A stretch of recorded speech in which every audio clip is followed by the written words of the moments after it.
So your vocals aren't standing out in your mix. We've all been there. I can help. And no, the solution does not involve compression, although a lot of people would assume that it does. There are actually three other things you've got to get right if you want any hope of your vocals standing out in the mix. First, we got to get something out of the way. If you've never watched a video from me, you'll pretty quickly learn. If you watch a few videos from me, I'm a huge fan of simplicity. There's this saying called Occam's razor that states something along the lines of, the simplest solution is oftentimes the best.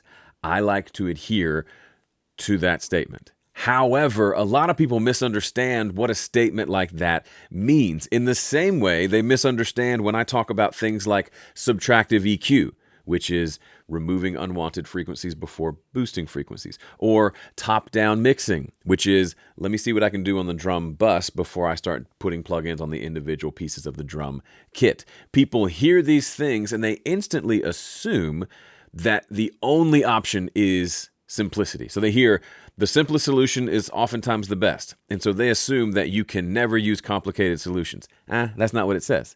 They assume subtractive EQ means you do not boost.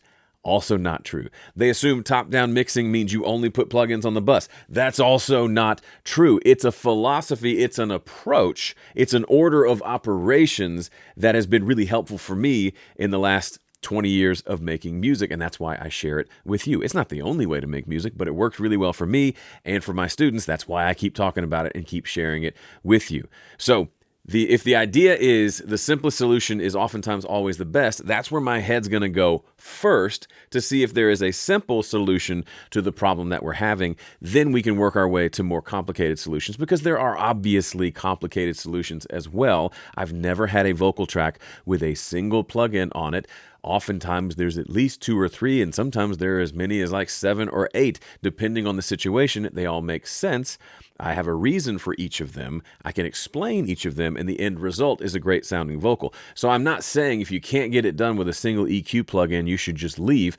I'm just saying there are ways to think about this that will keep you from going off in the weeds and going into the complicated world too soon. All right, in the name of simplicity, I've got visual aids for you today. Also, by the way, I found these notes on my camera yesterday morning from my twin daughters. Isn't that sweet? Okay. All right, so let's imagine this is our mix, our entire mix. We're going to divide our mix up into basically 4 buckets of frequencies. If you've watched me for any length of time, you know I'm a big fan of buckets. And the buckets are lows, highs, low mids, and high mids. You can divide it into 5 buckets. We're going to go with 4 today. Lows, low mids, high mids, and highs. These are our frequencies. The really low stuff is down here. Low mids, I'd say, is 100 to 300 or so. High mids will include kind of the mid, 500, 600 up to like 3, 4K, and then everything above. Okay? Don't worry about the specifics. That's not the point. The point is each of these is a bucket that we want to fill with sound. So the goal, if I'm being completely honest, the goal is to have a roughly equal amount in each of these buckets. I want there to not have any bucket that is way louder than the other buckets. Now I'm talking about just generally speaking in a mix, whether it's live or in the studio. That's the idea. Now I will say, just as a side note, typically if we were to fill these buckets, it would look something like this. If you had the exact same amount of energy in the highs as the lows, typically the mix sounds harsh. So our ears like it slanted a little bit, but just bear with the analogy that we're trying to go for balance from one set of frequencies to the next. So what goes in these buckets? Well, the low bucket's pretty easy. We can fill a big chunk of it up with the kick drum, and the rest of it gets filled up with bass guitar. Now I'm talking like a typical rock mix, so you can extrapolate from there. Let's go up to the highs. What happens up here in the highs? Well, you've got things like the drum cymbals, for sure, and then really just all the air on our different instruments. Acoustic instruments have some air, vocals have some air, things like the S's from the sibilants of a vocal. So all of that will add up to give us a decent amount of high frequencies here. There can be other things, but let's just talk about that for now. High mids. What takes up the high mids? A big chunk for me of high mids comes from guitars. Guitars, especially electric guitars with some overdrive, their kind of dominant frequency is up here in the high mids. That's the the sound of rock and roll is high mids. And then a lot of keyboards will have a lot of information up here in the high mids as well. And we get ourselves, that gets us up to that kind of balance line. But what about this tricky section here? Over at Personas, when we're doing live streams over there, I talk about the low mid monster because it can be a culprit all the time. Why is that? Why is the low mid such a jerk? Well, it's because everybody plays in the low mid bucket. Pretty much any instrument, and we haven't even talked about vocals yet, contributes to the low mids, such that most recordings, if you were to just pull in the tracks and play them back, it would likely look and sound like this. We got balance in these three buckets, but this bucket has an excessive amount of low mids. This bucket is full. And then, don't even get me started, once we slap a vocal on top of it, the vocal goes in here and in here and in here, but it also has a decent amount. So there's already a big chunk of low mid-range just existing in kind of the things that we tend to record. So you might be thinking, so what? What's the big deal? What does this have to do with getting my vocals to stand out? Well, a vocal on top of a mix that is unbalanced like this, that has way too much going on here, is never going to stand out. The vocal can't stand out if it's already competing with this. This is already as loud as it can go. There's no chance this vocal is going to sit on top of this until we take care of this and turn this down. But I'm not just talking about the instrumental mix. I'm also talking about the production itself. See, this is where a lot of people go wrong. They will record their song and they'll have kick and bass, that's fine.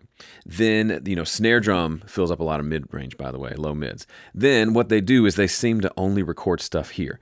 They'll record a bunch of big, thick guitars that all go joo, joo, joo, joo, joo, joo. And then they'll add some keyboards like a Fender Rhodes. It's like doo, doo, doo, doo, doo, low mid. Then they'll add a piano and they'll only play the keys below middle C. And so they just keep adding stuff that just keeps going into this bucket, and the bucket just keeps filling up. And now it does sound warm. It does sound to be, not really, but that's the idea. And so they end up with a raw mix, a raw set of tracks that has this big hump in the low mids.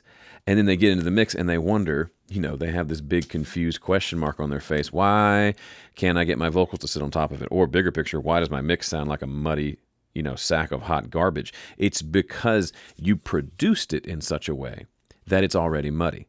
So instead of producing it that way, produce it differently. Try to pick parts and sounds and tracks and instruments that add to all the buckets. Don't have everything being this warm, full tone. That's going to be too much. Have some warm things, have some bright things, have some really shiny things.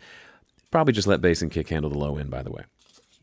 There shouldn't be too many things in this bucket, but these buckets up here are fair game. Then, once you've done that, when your production itself is a little more on the balanced side, instead of being super heavy in one bucket, then you can bring in your instrumental mix and you can use tools like EQ and compression and the things we talk about here to get a nice balance here. Only then can the vocal sit on top and stand out. So while it seems like a non-answer, this is the real solution. Produce better, produce tracks that are balanced, that don't all conflict with each other in the same range of frequencies.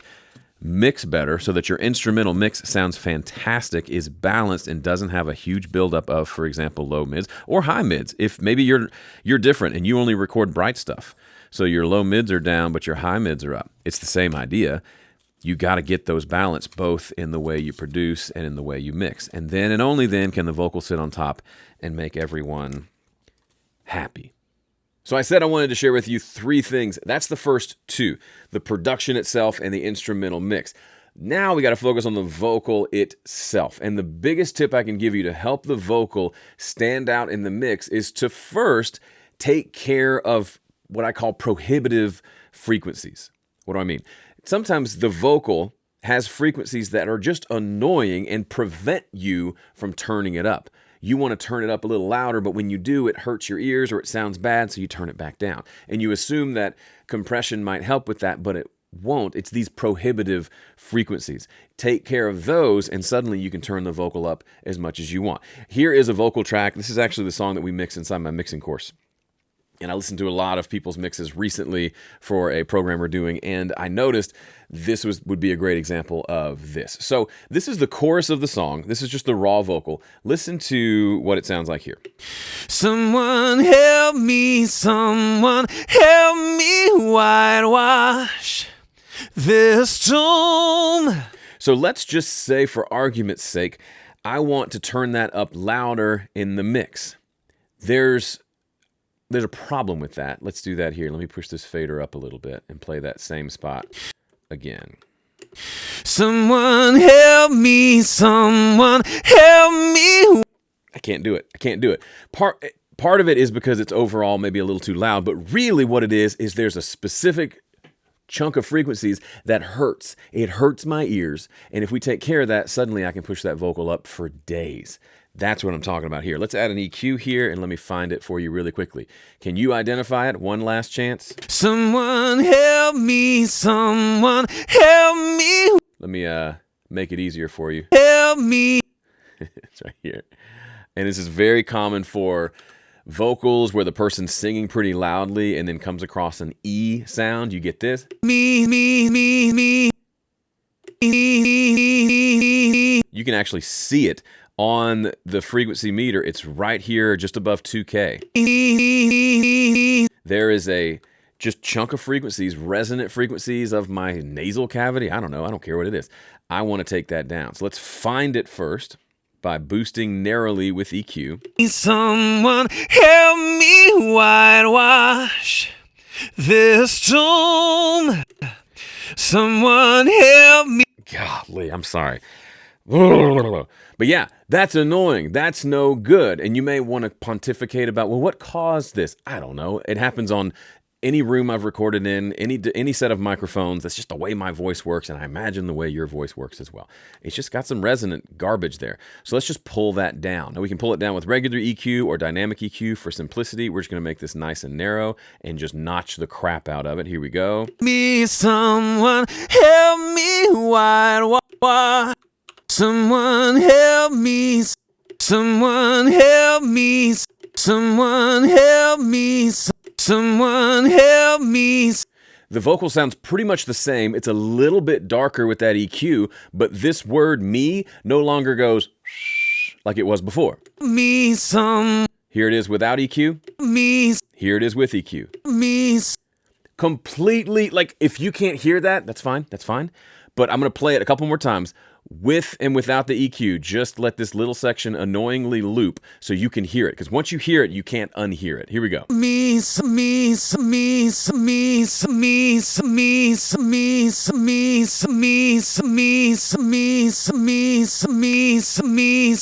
me, me. It's almost like a referee's whistle blowing now when we take it away. And your resonant frequency may be different. I'm not saying go hunt for them, because you could put this all over a vocal track and ruin it.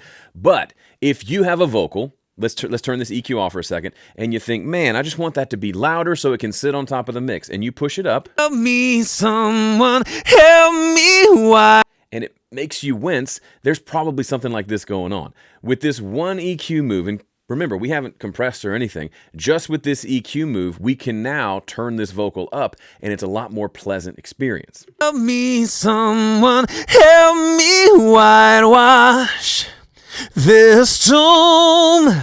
It's now balanced in that high-mid bucket such that it sounds pleasant at any volume. That's the real problem here. You can't turn it up anymore because certain frequencies are being selfish, certain frequencies are too loud, and by me turning it up, I'm giving them too much attention, and so we end up turning it back down. The goal here is to take the raw vocal by itself, or just take the vocal track, solo it, mute all the instruments, make the vocal sound as incredible as possible to where you can crank the volume at almost any level and it sounds nice. Then it's going to sit on top of the mix like butter. By the way, in case you didn't know, I've got a course just on mixing vocals. It's called the Vocal Mixing Guide, and I think it's on sale right now. So head over to homestudiocorner.com/vocal to check it out. And if you like this video, you'll like this one on something I stopped doing on my vocal recording sessions years ago that has saved me a ton of time and made the whole process a lot easier. Thanks for watching. See you in the next one.